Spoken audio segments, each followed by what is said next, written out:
Mtu mwenye namba ya simu 0616 9,000, namba 2 za mwishoni zinahifadhiwa. Jina la duka limeishia na herufi D. Amefungua duka jijini Mbeya karibu na lilipo kanisa la Mbarikiwa, akijishughulisha na biashara dash. Amemtafuta muumini wangu kwa udi na uvumba na kumwahidi kumbadilishia maisha au kumpa mamilioni na kumwachisha kufanya kazi dhaifu anayoifanya na kumpa kazi ya maana ikiwa tu atafanikisha kusema alipombarikiwa, kwa sababu kwa kujiamini kabisa amesema utuambie tu alipo, iwe yuko Zambia, yuko Malawi, yuko Botswana, yuko Kenya, si tunamfuata pale na tutamnyakua pale kama kifaranga au kikuku. Na jambo lingine la kujiamini sana, amesema mimi naweza kukufanyia chochote, naweza kufanyia lolote. Manake kampa angalizo kijana kwamba hata asithubutu kusema kokote, asithubutu kusema kokote. Sasa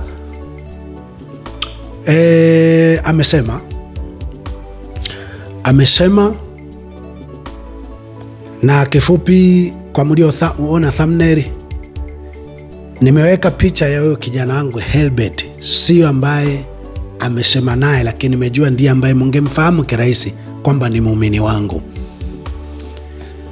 lakini amesema na muumini aliyeko Mbeya.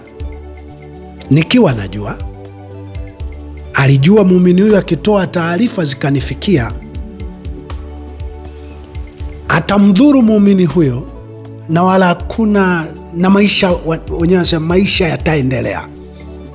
Tutasema wiki 2 3, siku 1 3, alafu tutasahau. Hata huyo kijana asiposema kokota, wakisema wakimdhuru, wakamuua, wakamtesa, wakamteka Mbarikiwa, maisha yataendelea. Sasa nitoe rai kwamba lolote litakalofanyika kwa kijana wangu au kwangu, namba 2 za mwisho ambazo hajamalizia na jina la duka lilipo na namba ya gari anayoitumia mtu huyo vitawekwa hadharani. Sasa kuna kitu anaweza akashangaa, namba yake ya simu tumeitoa wapi?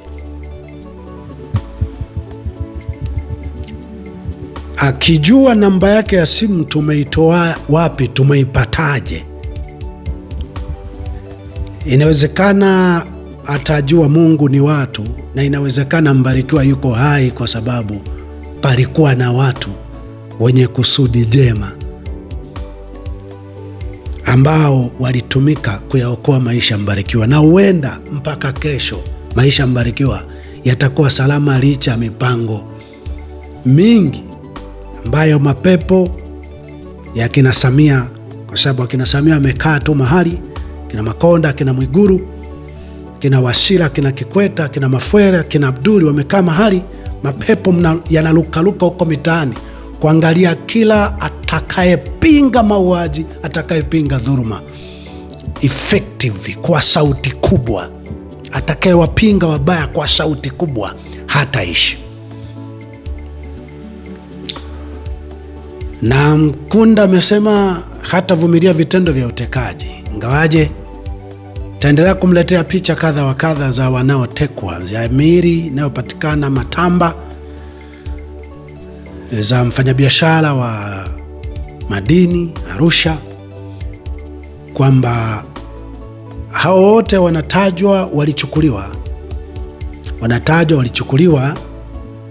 na kwa namna zile zile, kwa sababu wale wa zamani tufanya akina Polepole, akina Mdude, akina Soka, akina Chaula, akina Elisha, akina Kipanya na wengine wengi, wale tufanye ni sisimizi. Amkuua mtu, wale mliua ni sisimizi.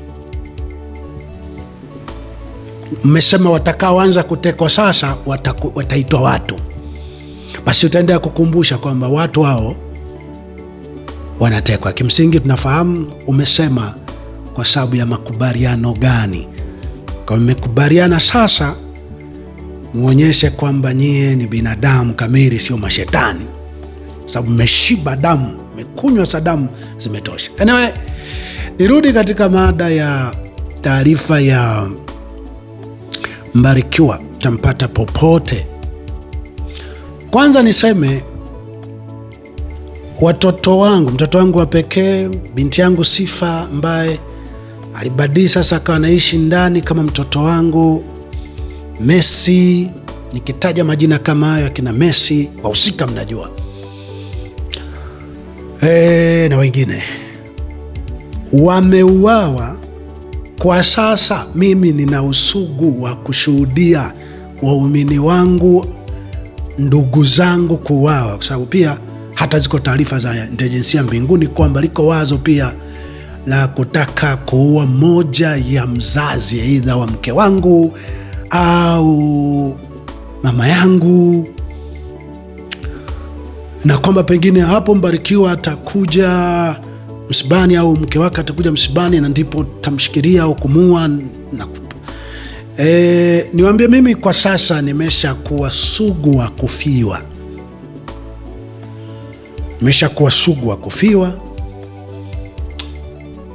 na mimi sio mtu ambaye naweza nikakwambia nimejificha mtanikuta. Mimi kiujumla, kwa namna ambavyo mumeua watu wangu wa karibu, mumeniua kuliko kifo chenyewe. Alafu mimi nimewambia, wala sio yule anayesema mimi sifi hamtanikuta, kwa sababu hata mkiniua ni kama mimi ndo wale wapate kupumzika mara baada ya tabu yao, ni kama ndo nitapumzika. Najua nia yenu ni kutaka kumkomoa pengine mke wangu. Sasa si muweni mnayetaka kumkomoa, ingawa vijana wamesema hapana, sio kumkomoa, najua tukikuua wewe ndo tutampata kirahisi ili tuzini naye. Mimi nisitoe lugha yoyote juu ya mpango huo ulionao, nataka tu kuzini naye. Alafu nikujulishe, shujaa kama mimi, kwa mke wangu alivyopata matatizo makubwa kwa sababu ya moyo wangu, ambaye baadaye ukawa ni moyo wake, hakuna tukio mnaweza mkamfanyia kwangu nikaona mmemdhalilisha. Hakuna udhalilishaji ambao mmemfanyia unapita watu wake, watoto wake wa pekee mliyemuua. Kwa hiyo shauku mlionayo, niwajulishe tu kwamba ni shauku ya kawaida sana, na msingetaabika kutafuta watu wawaambie. Mimi sio siku nyingi naweka wazi nilipo mimi mwenyewe. Mimi ni mchungaji kabisa. Sijajua kama mnafahamu, walishaisha wachungaji wote, wamebaki machawa tu, lakini mimi ni mchungaji kabisa, yule mchungaji aliyeutoa uhai kwa ajili ya kondoo, ambaye watoto wake wameuawa kwa ajili ya jamii, kwamba ijefike siku moja maendeleo ya kwanza kabisa iwe ni watu kulindwa wasiuawe, au iwe ni karibu kila mtu anapenda analomtendea mwingine ndilo analopenda kutendewa. Analowatendea wazazi watoto wa wenzake ndio analopenda wazazi na watoto wake wawe. Wanavyoishi watoto wake wazazi wake, posho anazozipata watoto wake wazazi wake wanakula hivyo, wanaishi hivyo, yeye anakula hivyo. Ndivyo na watu wengine wale hivyo, na wazazi na watoto wa wengine wale hivyo, watembelee gari hizo. Mimi naota, mimi nahubiri nikitaka jamii hiyo ije itokee. Nitasema kwa sauti kubwa nikimpinga kila anayetetea uuaji, ubinafsi, ufisadi kuwa ndio namna pekee ya yeye kuishi salama na kikundi chake, na watu wote tuimbe kwamba hiyo ndio amani, hayo ndio maendeleo.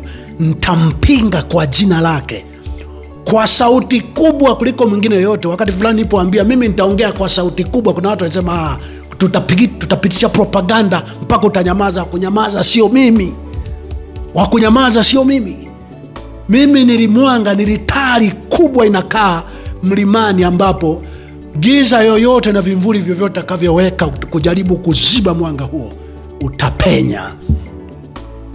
Alafu mpaka mwisho wa kuishi kwangu mimi nitakuwa nikisema,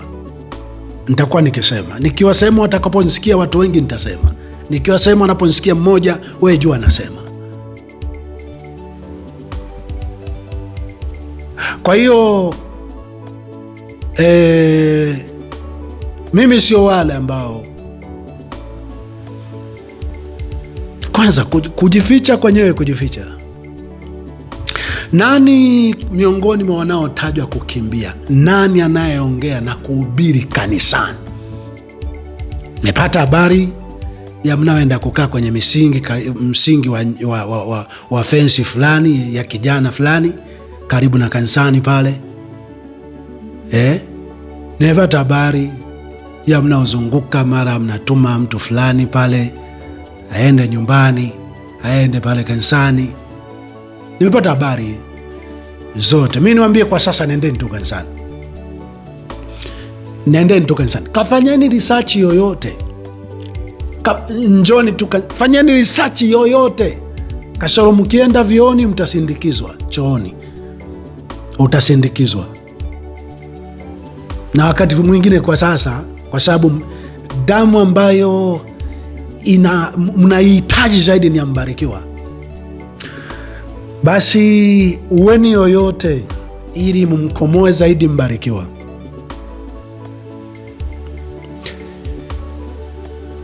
Ila mimi mnafahamu, mimi yoyote mtakaye muua kwa kadri mimi ni wimbo wa milele.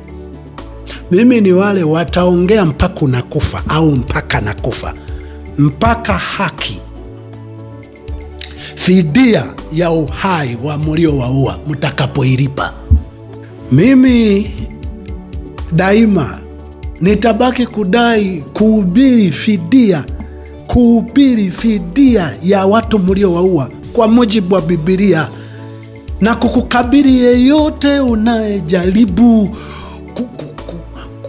kufunika hizo damu, kuzifanya za sisimizi za kawaida, maisha yaendelee. Kukwambia hayataendelea. Kama ukiuawa wewe, hakuna maendeleo ambayo yataendelea, maisha hayaendelei. Pengine hata akiuawa mke wako, akiuawa mtoto wako, wewe unaona kabisa maisha yataendelea. Kuna watu mnaoniambia kwamba mimi waue mtoto wangu hivi kama walivyokufanyia Mbarikiwa. Mimi tunagawana majengo, mmoja jengo la serikali, mwingine mochwari. Sasa mimi sijaamua kubeba upanga na bunduki mimi kukujia wewe, mimi na kupiga kwa upanga wa neno la Mungu. Hilo ndo ukidhani muna mapepo ya kutosha ya kumpata Mbarikiwa mumuue. Mimi kunipata mnaweza, na kuniua na kabisa najua mnaweza.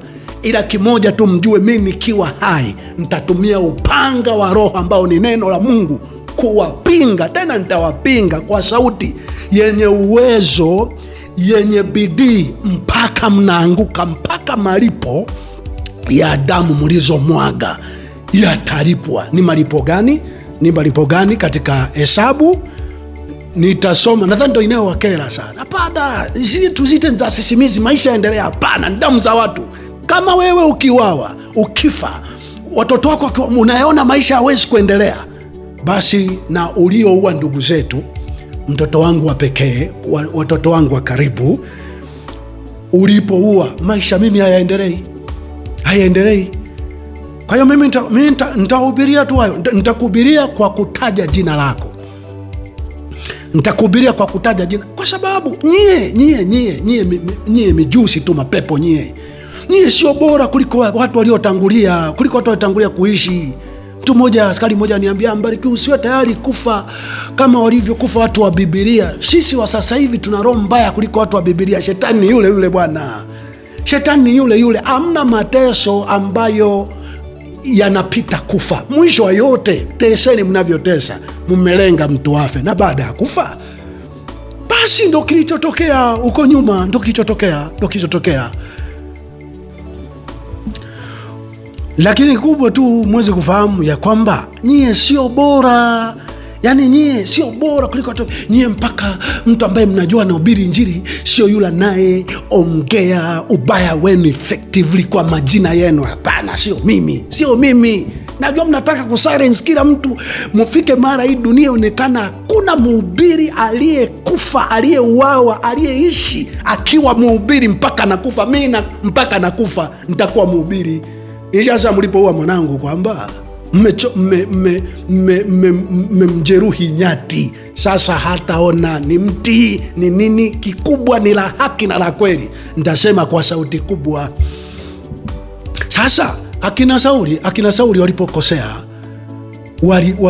waliambiwa mpumbavu, umefanya upumbavu. Akina Daudi waliambiwa umefanya upumbavu. Akina nani wale, akina Ahabu walikemewa na akina Elia, akina Petro walikemewa na akina Yesu, shetani rudi nyuma. Akina Herode walikemewa na akina Yohana kwamba si vema kuchukua mke wa mdogo wako.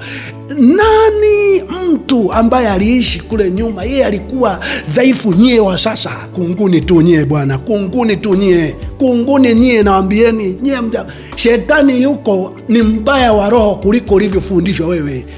Sasa mimi nitaendelea kukwambia, kwa sababu njia pekee ya nyie kuacha hayo mabaya na kuwajibika na kuachana na vyeo na ajira zenye damu ni mtu atokee wa kuambia kama Mbarikiwa. Kama mnafikiria tutaonyesha kumtafuta ili aacha, hapana. Alafu mimi sijajificha kihivyo, na saa yoyote watu wataona RIP.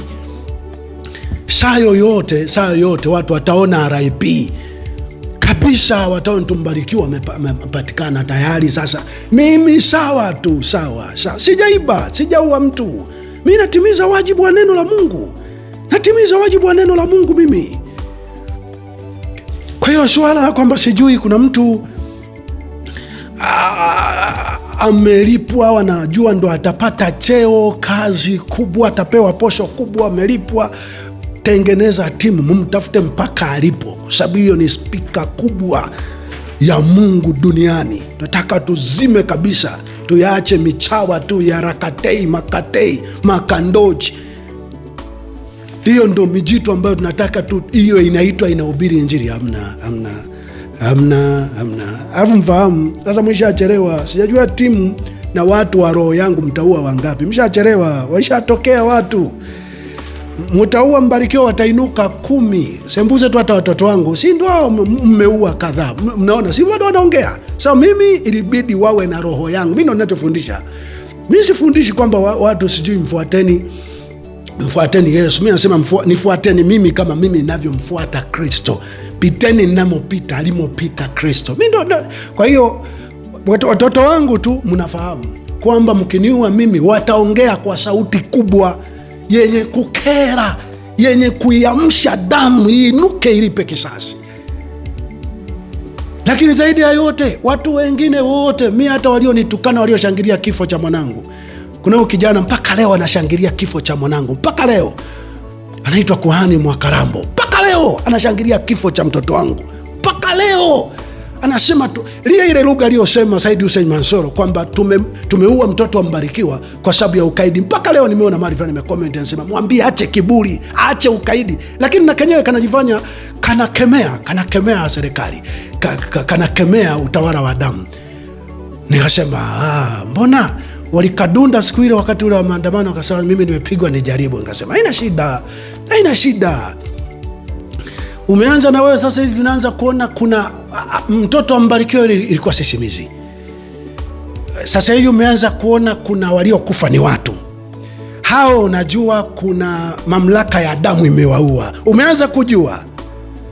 Basi hao wana uadui tu na unayekuwa na huruma. Kwa sababu pale ukuwa na huruma kwa kuwa mtoto wa Mbarikiwa. Sababu yule mtoto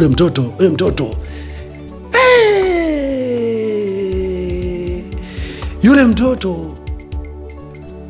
huyo anaitwa Kuhani Mwakarambo. Kijana anaandika, wewe nani? Hata serikali, mkurugenzi mkuu wa usalama akuue wewe nani? Auwe mtoto, we nani?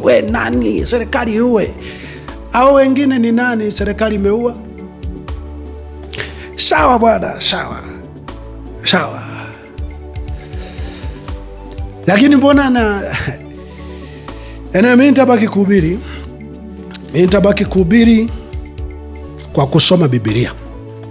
Nitabaki kuhubiri kwa kusoma Biblia ilivyotaka malipo ya damu yalipwe.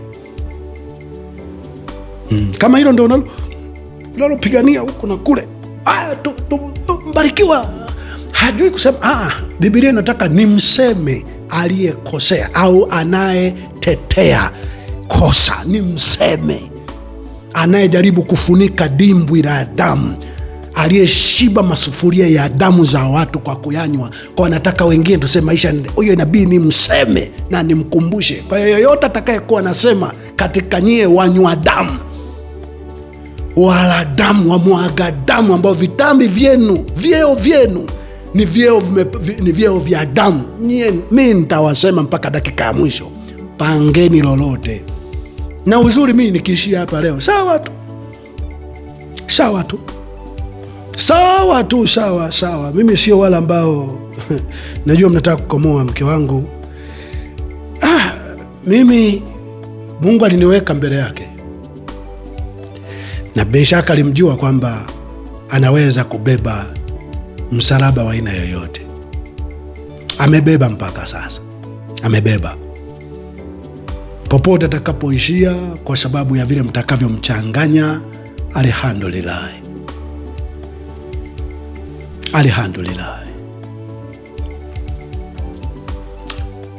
Ila hakuna kitisho kinachoweza kufanya niache wito mkuu, niache kusudi la milele. Mbona mmeniumiza mpaka mmeandikisha historia miongoni mwa wahubiri au watu kwenye nchi ya Tanzania, kwa historia ya Tanzania, waliopigizwa zaidi, walioteswa zaidi, walioumizwa zaidi. Aisee, Mungu anifadhili kuishi, na anifadhili kuishi kwa ajili ya kazi hii na kusudi hili. Na si mungeamini tu, nani mnaweza mkampigiza mhubiri? Kunguru wa wahubiri, nani mnaweza mkampigiza mhubiri akaendelea kuhubiri kwa msisitizo, kwa uzito kama ninavyohubiri? Nani mwishawahi kujaribu kumpigiza? Nani? Kakobe, si mlienda kusachi tu mkaguza chupi zake mkafanya hivyo, ameingia kuandika vitabu, hataki tena kupinga maovu. Kakobe aliingia haraka sana, akaanza kusema tuchanjwe, tuchanjwe. Mlikagua chupi tu, mlikagua chupi za Kakobe, chupi tu za Kakobe. Kupigwa, kupelekwa polisi, kupelekwa gerezani, akakaa miezi 4 siku 17 kama mimi. Hakuuawa mtoto wake kikatili, hakuuawa karibu yake. Nani mhubiri mwishawahi kumgusa, mkamgusa effectively, akabaki anaongea kwa neno la Mungu? Mimi sishindana na mtu, sipambana na mtu. Njia pekee ya kuondoa hizi hali Inatakiwa wepo mtu anayeongea. Hakuna ubaya uliuacha kwa we mwenyewe kujifikiria. Ubaya wote unaojua wewe, kama kuna sehemu pamechafuka nyuma, lazima mtu akwambie, au sivyo kioo ambacho kimetengenezwa na mtu ili kikuonyeshe mbadala ya mtu kukwambia. Kama kuna kadudu macho, lazima mtu akwambie. Kama kuna kadudu kwenye meno, kuna mate, lazima mtu akwambie. Hakuna ubaya ambao utaujua mwenyewe, na ukiwa na kitisho cha ukifanya ubaya utakuja kuacha mwenyewe saa unayotaka. Ujue utajiona mjanja, utabaki kuumiza kila unapotaka kupata kitu fulani. Kwa mujibu wa Biblia, wabaya wanatakiwa waambiwe mpaka kila mtu, wagongwe muhuri mpaka kila mtu au anajua huyo ni mbaya, najihadhari naye, anakuwa makini naye. Lakini wewe unataka kwa ubaya wako tukae kimya, ili popote unapokwenda ukafanya ubaya tena wasijue. Sio mhubiri mimi. Mimi ukifanya ubaya, nitausema ubaya wako kwa jina lako mpaka kila mtu atakuwa anajua, ili watu wawe na makini wa kuishi na wewe. Nje na hivyo utaumiza watu wengi zaidi, kwa sababu hawatakujua. Wengi watajua tu ni mpole, unavyosema tu maneno, unachanganya tu maandiko, unapiga na magoti, unawatakia Kwaresma, unawatakia mfungo wa Ramadhani, watu wanajua ni salama, kumbe wamekaa na nyoka. Mimi ni taa, ni mwanga wa kumulika maisha, mwenendo, tabia za watu. Tabia zako zikoje? Tutazitangaza. Wewe ulipofanya, si ulikuwa unafanya, ulijiona mjanja, huo ujanja tutautangaza. Hapana, nitaacha mwenyewe. Huko ni kosa hekima, huko sio kuhubiri Injili. Mimi Injili ninachojua ni kusema ubaya wa watu, ili waache ubaya, ili watu waujue ubaya wao, wawe makini nao. Unayo nyingine wewe, wafundisha kina Makatea, kina Rakatea, kina Makandoji. Wafundisha hao. Mbona wenyewe ukiwapa tu kiwanja cha milioni cha eka 12 na milioni 100, hao wanakuona mtakatifu mwema, wanasema siku ukifanya mabaya ndo tutawakemea. Hayo mengine yote mliofanya ni mazuri, mna haki ya kuwapo. Wafundisha hao kina Makandoji. Mimi nitabariki kusoma maandiko haya na kudai haki ya uhai wa kwanza mliowaondoa. Sasa hivi tumeacha hata kudai rasilimali. Sasa hivi nadai uhai, kwa sababu uhai ndo namba 1, ndo rasilimali kuu. Katika Hesabu 35 nasema mtu awaye yeyote, mstari wa 30, 35 mstari wa 30, mtu awaye yeyote atakayemuua mtu, huyo muuaji atauawa kwa vinywa vya mashahidi, lakini shahidi mmoja hatashuhudia juu ya mtu hata akafa. Huyo atatakiwa uawe mbele ya watu zaidi ya wawili. Atatakiwa uawe zaidi ya watu wawili atakayeua mtu. Hiyo ndo fidia ambayo nitabaki na ubiri kama ndo yanayokukera wewe, unatuma mapepo huko na kule, yani salamba nitafute, yatanikuta tu. Nitabaki na ubiri hayo. Nitabaki na ubiri. Mstari wa 31. Tena msipokee fidia kwa ajili ya uhai wa muuaji ambaye amekuwa na hatia ya mauti. Msipokee fidia ya aina yoyote, lakini lazima atauawa. Lazima asiuawe kwa siri kama yalivyoua kwa siri, auawe wazi, zaidi ya watu 2, 3, 5, 100 wawe wanashuhudia. Mimi hicho ndo nitakachohubiri. Ni Biblia, chana Biblia. Kama utangaziwi na kina Makandoji, Rakatei, sio mimi. Usitutake wote tu akina Rakatei. Kuna watu hai wa watu una thamani kuliko hekari 12 Mtumba, mji kuliko hekari 12 karibu na mji wa serikali. Uhai wa watu una thamani kuliko milioni 100. Akina Rakatei, Makandoji, hao ni maisha yao, hayo ni maisha yao. Na kwa vyovyote vile wameshashuhudia ukatili mwingi, damu nyingi, lakini ndo sadaka, ndo suti hizo, ndo magari hayo walionayo kina Rakatei, Makandoji. Unataka wote tu akina Makandoji? Wapi. Mimi nitakusomea Biblia kama ilivyo, nitakwambia mpaka yatakapokutokea. Uzuri hata ukiniua yatatokea tu. Mstari wa 2. Tena hamtapokea fidia kwa ajili ya huyo aliyekimbilia mji wake wa makimbilio, apate kwenda tena kuketi katika nchi hata kifo cha kuhani mkuu. 33. Hivi hamtatia unajisi nchi ambayo mwakaa, kwa kuwa damu huitia nchi unajisi, wala hapana sadaka itoshayo kwa ajili ya nchi kwa ajili ya damu iliyomwagwa ndani yake, isipokuwa ni damu ya huyo aliyeimwaga. Sasa